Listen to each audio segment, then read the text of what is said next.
Very good morning, my dear student. নৱম শ্ৰেণীৰ মৰমৰ ছাত্ৰ-ছাত্ৰীসকলক সকলোকে তোমালোকক স্বাগত জনাইছো আজিৰ আমাৰ এই ক্লাছটোলৈ। সো আজি তোমালোকৰ যেটো পাৰ্ট আছে দা ৰোড নট টেকেন এই বাৰটো আমি আলোচনা কৰিবলৈ গৈ আছো।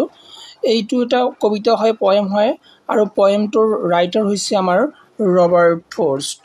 ঠিক আছে, আমি মনত ৰাখিবলৈ যত্ন কৰিব লাগিব। ৰবাৰ্ট ফ্ৰষ্ট এজন কি হয়, আমেৰিকান কবি হয়, পয়েট হয় আৰু যিয়ে কেনেকৈ কবিতা লিখে খুবেই সিম্পলি অৰ্থাৎ খুবেই সাধাৰণভাৱে কবিতা লিখিবলৈ যত্ন কৰে, বাট ইনসাইটফুলি কিন্তু গভীৰ কথাবিলাক লিখি যায় খুবেই সহজ ভাষাত এবাউট কমন অৰ্ডিনাৰী এক্সপিৰিয়েন্সেস। আমাৰ একেবাৰে কমন সাধাৰণ অৰ্ডিনাৰী যিবিলাক আমাৰ এক্সপিৰিয়েন্স আছে, আমাৰ সাধাৰণ যিবিলাক আমাৰ অভিজ্ঞতা আছে, সেই অভিজ্ঞতাবিলাকৰ বিষয়ে আমাক খুব সুন্দৰকৈ লিখি থৈ যায় বা আমাক খুব সুন্দৰকৈ কবিতা আকাৰত দি থৈ যায়। This well-known poem is about making choice. আৰু এই যেটো আমাৰ কবিতা আছে The Road Not Taken, এটো কমপ্লিটলি কবিতাটো ডিপেন্ড কৰিছে আমাৰ এটা থিমৰ ওপৰত। সেই থিমটো হৈ আছে আমি কেনেকৈ কোনো এটা বস্তু চয়েস কৰো বা পছন্দ কৰো। ঠিক আছে, তাৰ মানে হল কি, যেতিয়া আমাৰ হাতত বিভিন্ন ধৰণৰ অপচন আহি যায় তেতিয়া আমি কনফিউজ হৈ যাও যে আমি 1 নম্বৰটো কাম কৰিম নে 2 নম্বৰ কামটো কৰিম। মানি লোৱা যে তোমালোকে মেট্ৰিক পাস কৰিছে, মেট্ৰিক পাস কৰি পিনে কোনোবাই সায়েন্সত পঢ়ে, কোনোবাই কমাৰ্চত পঢ়ে, কোনোবাই আৰ্টছত পঢ়ে। সো তেতিয়া আমি কি হৈ গল, কনফিউজ হৈ গলো। ঠিক আছে, এই কনফিউশনটো, এই ডিসিশন লোৱাটো এটো এটা ডাঙৰ সমস্যা হয় আৰু কেতবৰ মানুহে ভুল ডিসিশন লোৱাৰ কাৰণে, ভুল সিদ্ধান্ত লোৱাৰ কাৰণে কেতবৰ মানুহে খুব পিছলৈ বিপদত পৰাও দেখা পোৱা যায়। সো মেকিং চয়েস এটা খুব এটা ইম্পৰ্টেন্ট এটা এক্সপেক্ট হয় আমাৰ জীৱনৰ প্ৰতিটো মুহূৰ্তত বা প্ৰতিটো ধাপত। So the road not taken এই কবিতাটোত আমি কেনেকৈ ডিসিশন ল'ব লাগে বা কেনেকৈ আমি ডিসাইড কৰিব লাগে বা চয়েস কৰিব লাগে এই বিষয়টো লৈ পিনে লিখা হয়। And the choice that shape us, আৰু কৈছে যে যিবিলাক বা যিখিনি বস্তু আমি চয়েস কৰিম সেই চয়েস বিলাকে আমাৰ যিখিনি জীৱনটো আছে, জীৱনটো কি কৰিব, এটা শেপ দিব বা আকৃতি প্ৰদান কৰিব। ঠিক আছে, আকৃতি প্ৰদান কৰে। ঠিক আছে, যিখিনি আমি জীৱনত আমি পছন্দ কৰিম, যিখিনি জীৱনত আমি সিদ্ধান্ত গ্ৰহণ কৰিম, তেনেকুৱা ধৰণৰ ব্যক্তি আমি ভৱিষ্যতত গৈ পিনে এজন হম বুলিয়ে আমি ভাবো। আৰু সেই কাৰণে আমি যিখিনি ডিসিশন লওঁ সেই ডিসিশনখিনি শুদ্ধ ডিসিশন হ'ব লাগে বা ৰাইট ডিসিশন হ'ব লাগে। মানি লোৱা যে কোনোবা এজন ছাত্ৰ বা ছাত্ৰী বৰ্তমান সময়ত গুটখা, বিড়ি, সিগাৰেট ইত্যাদি কৰি বস্তুবিলাক খাই আছে, তোমালোকে মানি লোৱা যে কোনোবাই খাই আছে, তেনেহলে আলটিমেটলি তেওঁৰ যিখিনি ভৱিষ্যত আছে, ভৱিষ্যতখিনি তোমালোকে গমেই পোৱা, তোমালোকে ক'ব নালাগে তেওঁলোকৰ ভৱিষ্যতখিনি কি হ'ব। কথাটো বুজিছো? ওকে, সো বৰ্তমানৰ সিদ্ধান্তই আমাৰ ভৱিষ্যত নিৰ্ধাৰণ কৰিব। ওকে, সো আমি পাঠটো আৰম্ভ কৰো। সো কবিতা যেটো আছে আমাৰ কবিতাটোৱে কি কৈ আছে চোৱা এতিয়া। Two road diverge in a yellow wood. Two road মানে দুটা ৰাস্তা, ডাইভাৰ্জ হৈ গৈছে, ডাইভাৰ্জ মানে হল ভাগ হৈ গৈছে, এটো এটা ৰাস্তা, এটো এটা ৰাস্তা। Two roads diverge, ভাগ হৈ গৈছে, in a yellow wood, এটা হালধীয়া অৰণ্যৰ মাজত। yellow woods মানে হল হালধীয়া অৰণ্য।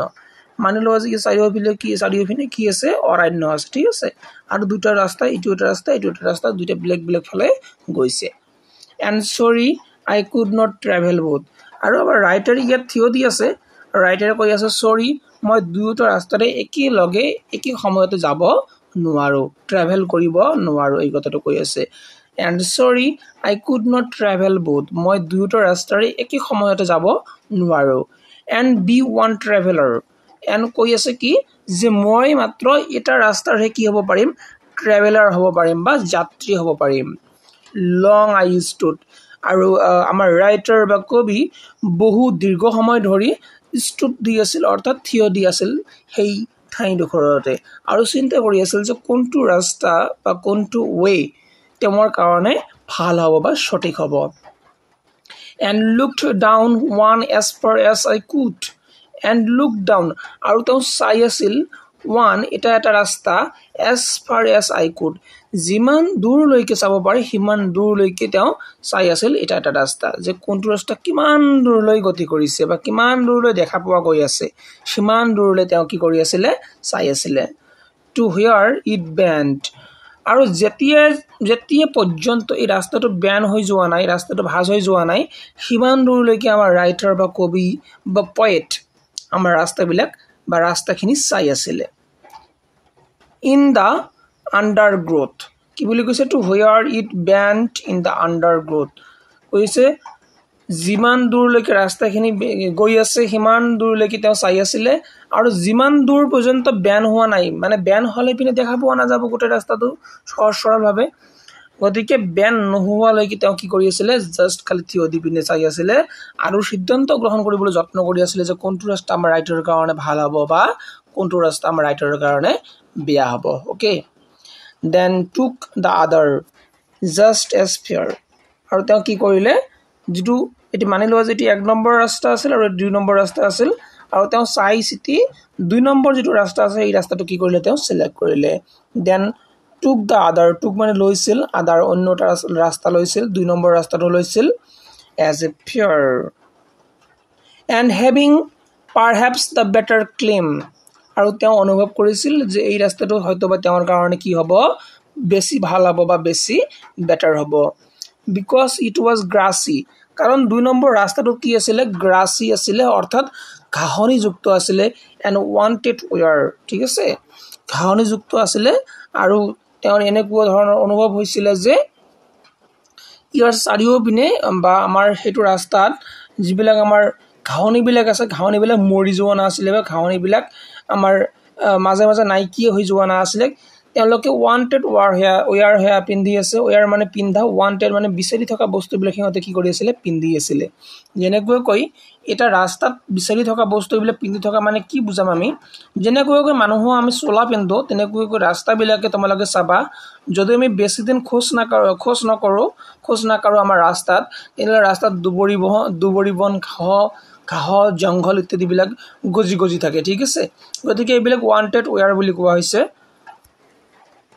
তাৰপিছত কি কৈ আছে, though as for that the passing there, কৈ আছে তেওঁ যদিও বা সেই ৰাস্তাটো দি পিনে আগুৱাই গৈয়ে আছে, okay, had worn them really about the same, আৰু তেওঁ এইবিলাক বস্তু অনুভৱ কৰি পিনে গৈ আছিলে, এই কথাটো কৈ আছে।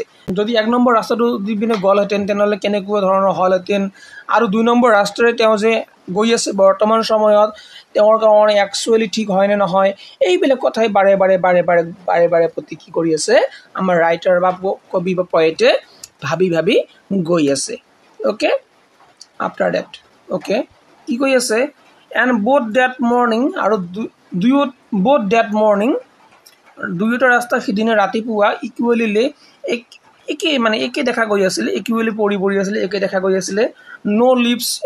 In leaves no step had trodden black, কৈ আছে যে ইন লিভ, গছৰ যিবিলাক পাতবিলাক পৰিছে, নো ষ্টেপ, কোনো ধৰণৰ ভৰিৰ চিন দেখা পোৱা নাছিলে, হেড টুডেন ব্লাক, কোনো ধৰণৰ গছৰ পাত কি হোৱা নাছিলে, ব্লাক হৈ যোৱা নাছিলে, অৰ্থাৎ কলা হৈ যোৱা নাছিলে, অৰ্থাৎ ভৰিৰ চাপ দেখা পোৱা তেওঁ নাছিলে। I keep the first for another day, কৈ আছে মই সিদিনাখন কোনটো ৰাস্তা লৈছিলোঁ, 1 নম্বৰ ৰাস্তাটো চিলেক্ট কৰিছিলোঁ। Yet knowing how way leads on to way, যদিওবা জানিছিলোঁ এই 1 নম্বৰ ৰাস্তাটো মোক কোনফালেদি লৈ আহিব, এই কথাখিনি যদিওবা জানিছিলোঁ, তথাপি মই কি কৰিছিলোঁ, 1 নম্বৰ ৰাস্তাটোৱে কি কৰিছিলোঁ, চিলেকশ্যন কৰিছিলোঁ। আই ডাউট, মোৰ এতিয়া সন্দেহ হৈ আছে, ইফ আই শুড এবাৰ কাম বেক, মোৰ এতিয়া সন্দেহ হৈ আছে যে মই কেতিয়াবা এই ৰাস্তাটোৰ পৰা ঘূৰি আহিব পাৰিম নে নোৱাৰিম, কাম বেক হ'ব পাৰিম নে নোৱাৰিম, এই কথাটো কৈ আছে। I shall be telling this with a sigh, okay, somewhere edges and hens, 2 road diverge in a wood, and I took the one less travel by, and that has made all differences. কি বুলি কৈ আছে, I shall be telling, মই তোমালোকক ক'ব বিচাৰিম বা ক'ম, দিছ উইথ এ চাইন, কি বুলি কৈ আছে, মই তোমালোকক এই যিখিনি মই সিদ্ধান্ত লৈছোঁ, এই সিদ্ধান্তখিনিৰ বিষয়ে মই তোমালোকক ক'ম। somewhere edges and hens, কৈ আছে যে এজেছ, অৰ্থাৎ বহুত বছৰ পিছতো মই এই কথাখিনিয়ে ক'ম যে 2 road diverge in a wood, এই দুটা ৰাস্তা ডাইভাৰ্চ হৈ গৈছে, ভাগ বতৰা হৈ গৈছে, এটা ইয়েলো উডৰ মাজেৰে, অৰ্থাৎ আমাৰ হালধীয়া অৰণ্যৰ মাজেৰে, and I took the one less travelled by, আৰু মই সেইখিনি ৰোড চিলেকশ্যন কৰিছিলোঁ যিটো ৰোডত কম মানুহে ট্ৰেভেল কৰিছে বা কম মানুহে যাত্ৰা কৰিছিলে, অৰ্থাৎ 2 নম্বৰ ৰাস্তাটো চিলেকশ্যন কৰিছিলে travel by, and that has made all the differences. আৰু এই ৰাস্তাটো চিলেকশ্যন কৰাৰ বাবেহে গোটেইখিনি মোৰ যিখিনি পৰিৱৰ্তন তোমালোকে দেখিবলৈ পাইছা, আমাৰ ৰাইটাৰে কৈ আছে মোৰ মাজত যিখিনি তোমালোকে পৰিৱৰ্তন দেখিবলৈ পাইছা গোটেইখিনি পৰিৱৰ্তন এই 2 নম্বৰ ৰাস্তাটো 2 নম্বৰ পথটো চিলেকশ্যন কৰাৰ বাবেহে হৈছে বুলি কৈ আছে। সেইকাৰণে আমি কওঁ কি আমাৰ ৰাইটাৰে প্ৰথমতে কৈছিলে আমি কেনেকুৱা ধৰণৰ ডিচিশ্যন লওঁ, আমি কেনেকুৱা ধৰণৰ সিদ্ধান্ত গ্ৰহণ কৰোঁ, তেনেকুৱা ধৰণৰ ব্যক্তিহে আমি আচলতে হওঁ। ঠিক আছে, গতিকে আমাৰ ৰাইটাৰৰ নাম কি? Robert Frost. অ'কে, ইয়াৰ পৰা কেতবোৰ প্ৰশ্ন উত্তৰ আছে, ভেৰি ভেৰি ইম্পৰ্টেণ্ট প্ৰশ্ন উত্তৰ। আমি MCQ ডিছকাশ্যন কৰিম, সববিলাক আমি জানিম। আই হোপ তোমালোকে এই যিখিনি এক্সপ্লেনেশ্যন পয়েম এক্সপ্লেনেশ্যন এইখিনি বুজি পালা। তোমালোকে ছাবস্ক্ৰাইব কৰি ৰাখিবা। মই 2-1 ভিতৰতে 2 দিনৰ ভিতৰতে কি কৰিম, খুবেই সুন্দৰকৈ প্ৰশ্ন উত্তৰ আৰু MCQ বিলাকো দিবলৈ যত্ন কৰিম। আৰু তোমালোকক জনাই দিবাই মোক বহুত ভাল লাগি আছে যে তোমালোকৰ যিখিনি 1 নম্বৰ ইউনিট টেষ্ট হৈছিলে ইয়াৰ পৰাই গোটেইখিনি কমন আহিছিলে। যি কুৱেশ্যন এনচাৰ মই অফলাইনত কৰাইছোঁ তাৰ পৰাই কমন আহিছিলে। গতিকে তোমালোকে ছাবস্ক্ৰাইব কৰি ল'বা, তোমালোকৰ লগৰ বন্ধু বান্ধৱীৰ লগত শ্বেয়াৰ কৰিবা। লগতে তোমালোকৰ যদি কোনোবা ভাই ভণ্টি আছে সিহঁতকো শ্বেয়াৰ কৰি দিবা যিসকলে ক্লাছ 9ত পঢ়ি আছে। চ' আজিলৈ মানে অহা ক্লাছত লগ পাই আছোঁ। জয় হিন্দ, জয় ভাৰত।